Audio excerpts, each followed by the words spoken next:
will speak to Garnacho about substitution reaction. Manchester United winger Alejandro Garnacho heads down the tunnel after being substituted in the 3-2 win against Ipswich. Manchester United head coach Ruben Amorim said he would speak to Alejandro Garnacho after the winger went straight to the dressing room when he was substituted in the first half of the 3-2 win against Ipswich. Amorim replaced Argentina international Garnacho with defender Noussair Mazraoui 2 minutes before halftime following Patrick Dorgu's red card. It was raining heavily at Old Trafford and Garnacho seemed to indicate he wanted to take his shirt off.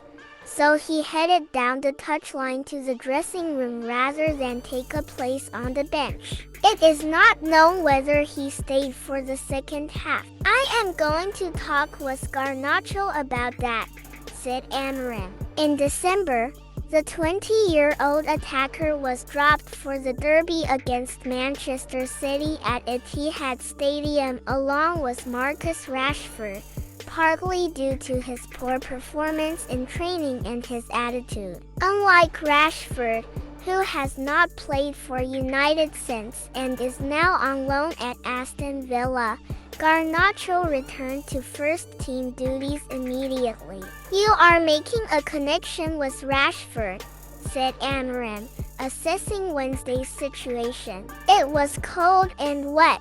Amorim's decision was a tactical one stemming from the red card, allowing his team to largely keep their original shape with 5 at the back. "The thinking was that we would play 5-3-1.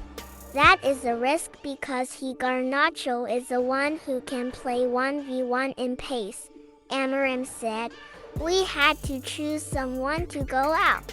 It was my choice. Not perfect or pretty, but Man Atiti stayed in control." Amorim. "This has been a tough week at United, with news that more staff members will be losing their jobs. United's victory therefore will come as little comfort to those directly affected, no matter how entertaining this game proved to be." A mid-season home win against opposition who looked destined for a swift return to the championship is not going to live long in the memory. However, the manner of the success, fighting back from the concession of a shambolic early opening goal and rallying again after a red card and another avoidable goal, was greeted with enthusiasm from the stands at the final whistle. "The fans' support was amazing," said Amorim.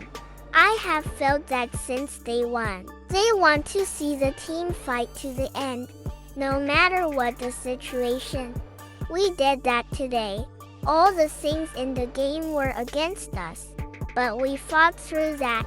You feel the connection. It was a good win for us." Privately, United officials accept this has been a traumatic week and that Chief Executive Omar Birata did not find it easy on Monday to stand before staff and tell them the bad news that up to 200 jobs could go in the next 4 months. "It is perfectly believable when some currently working at the club say morale among the rank and file is at its lowest ebb. But the conviction among those running United is absolute that the changes needed to be made. Their problem is in understanding that off-field decisions are assessed through the prism of results at first-team level, and the results have been terrible." Early in this contest, with Ipswich leading through the atrocious mix-up that offered Jadon Philogene a 4th-minute tap-in, the visiting fans offered their own pretty blunt assessment of United. The words were somewhat more industrial, but effectively, "You're really not very good." That's fair enough when assessing opponents who are supposed to be challenging for major honors but started this game 15th in the table. Yet those responsible for making key decisions are adamant faith in Amorim remains high. They feel what is currently being endured amounts to teething problems with the coach trying to implement a new system. Another change, it is argued, will merely repeat past mistakes. The club have been in a malaise for years, it could be said, and the cycle has to be broken. However, there is also an acceptance this will not be straightforward. Amorim noted that this success, like the robust rearguard action that brought an FA Cup victory, was 10 men at Arsenal, and a defiant draw against champions-elect Liverpool was not achieved in the manner he wants his side to play. We need to survive, but it is hard for me to play like we play in the second half because I feel the players are more comfortable defending the low block, Amorim said. Amazingly, United have now matched their best form under Amorim by going 2 Premier League games without defeat.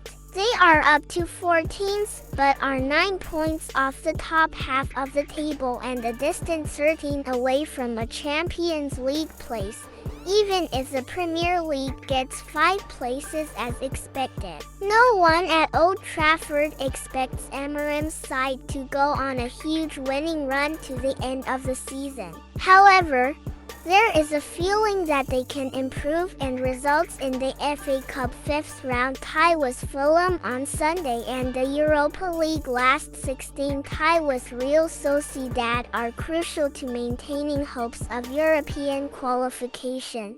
Dorgu will miss the Fulham game through suspension. Amorim has learned already that the price of being associated with United is that any action of significance will be amplified. The glare of publicity is fierce. Plenty at the club noted was in the reaction to this week's cost-cutting news at United that not many employers offer staff the free lunches that are being taken away. Other companies have made far more people redundant. But the allure of United drives interest and therefore commercial revenues far beyond most comparable-sized businesses. There is always attention on United, whether about matters on or off the pitch. Debate surrounding this game will not be about the result, but about that ridiculous opening goal when Dorgu and Andre Onana practically waved Ipswich through to score. When everybody watched that ball, they thought, "Here we go again," said Amorim. And there was much to discuss about Dorgu's red card. Amorim stressed he saw no malice, explaining, "He doesn't want to harm anyone. Sometimes you overdo it." So, Amorim's fourth home Premier League win as United head coach had plenty of drama about it. But it will take far more than this to sweep away the dark clouds currently hanging over Old Trafford.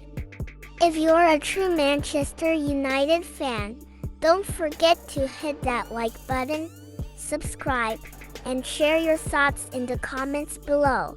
Let's meet again soon to discuss the greatest club, Manchester United. See you next time. See you soon.